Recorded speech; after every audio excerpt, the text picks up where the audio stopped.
Hi. ഈ sentence എല്ലാവരും കണ്ടോ? ഇറങ്ങി വരാനുള്ള ഒരു വഴി കാണാതെ നമ്മൾ ഒരിക്കലും ഒരാളുടെ അടുത്തേക്ക് ഭ്രാന്തമായി അടുക്കരുതെന്നാണ് ഈ സെൻറ്റൻസിൽ പറയുന്നത്. ഇതിൽ നിന്ന് എനിക്ക് മനസ്സിലായിട്ടുള്ളത്, നമ്മൾ ഒരാളിലേക്ക് മാത്രം ഒതുങ്ങരുത്. അങ്ങനെ ഒതുങ്ങിയാൽ തന്നെ അതിൽ നിന്ന് ഇറങ്ങി വരാനുള്ള ഒരു വഴി നമ്മൾ കണ്ടുപിടിച്ചിരിക്കണം. അതായത് എന്ത് പ്രശ്നം ഉണ്ടെങ്കിലും നമ്മൾ സ്ട്രോങ് ആവാനുള്ള ഒരു വഴി നമ്മൾ കണ്ടുപിടിച്ചിരിക്കണം എന്നാണ് ആ സെൻറ്റൻസിൽ പറയുന്നത്.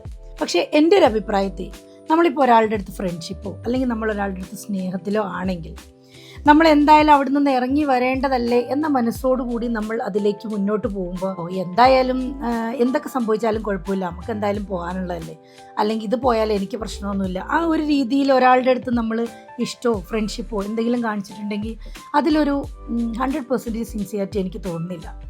എന്നാലും എനിക്കൊരു ഫ്രണ്ട് ഉണ്ടായിരുന്നു. എൻ്റെ ഗുഡ് മോർണിംഗ് തൊട്ട് ഗുഡ് നൈറ്റ് വരെ എൻ്റെ കൂടെ തന്നെ ഉണ്ടായിരുന്ന ഒരാൾ. എൻ്റെ ഒരു സ്വഭാവം അനുസരിച്ച് എൻ്റെ സർക്കിൾ ഭയങ്കര സ്മോളായിരിക്കും.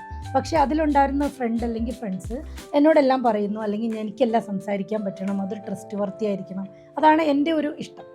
അപ്പോൾ അങ്ങനെ ഞങ്ങൾ ഭയങ്കര ഫ്രണ്ടായിരുന്നു. പക്ഷേ വേറൊരാളുമായിട്ട് കമ്പനി കൂടുന്ന ആൾക്ക് വലിയ ഇഷ്ടമായിരുന്നില്ല.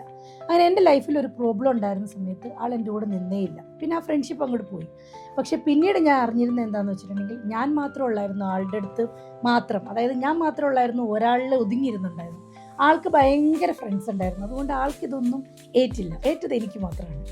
അതുകൊണ്ട് ഇപ്പം നമുക്ക് തോന്നുകയാണ്, നമ്മൾ ഒരാളുടെ അടുത്ത് നിൽക്കുകയാണ്, അല്ലെങ്കിൽ നമ്മുടെ ഭയങ്കര ഫ്രണ്ടായിട്ടിരിക്കുന്ന ഒരാൾക്ക് കുറേ ഫ്രണ്ട്ഷിപ്പ് ഉണ്ട്, അല്ലെങ്കിൽ വേറെ കുറേ ഫ്രണ്ട്സൊക്കെ ഉണ്ടെന്നുണ്ടെങ്കിൽ നമ്മൾ പിന്നെ അതിൽ സ്റ്റിക്ക് ഓൺ ചെയ്തിട്ട് കാര്യമില്ല. അപ്പോൾ നമുക്ക് ഇറങ്ങി വരാനുള്ള വഴി നോക്കാം. അതല്ലാതെ ഒരാളോട് ഇഷ്ടമോ അല്ലെങ്കിൽ ഫ്രണ്ട്ഷിപ്പോ ഉണ്ടെങ്കിൽ 100% സിൻസിയർ ആയിട്ടിരിക്കണം എന്നാണ് എൻ്റെ ഒരു അഭിപ്രായം.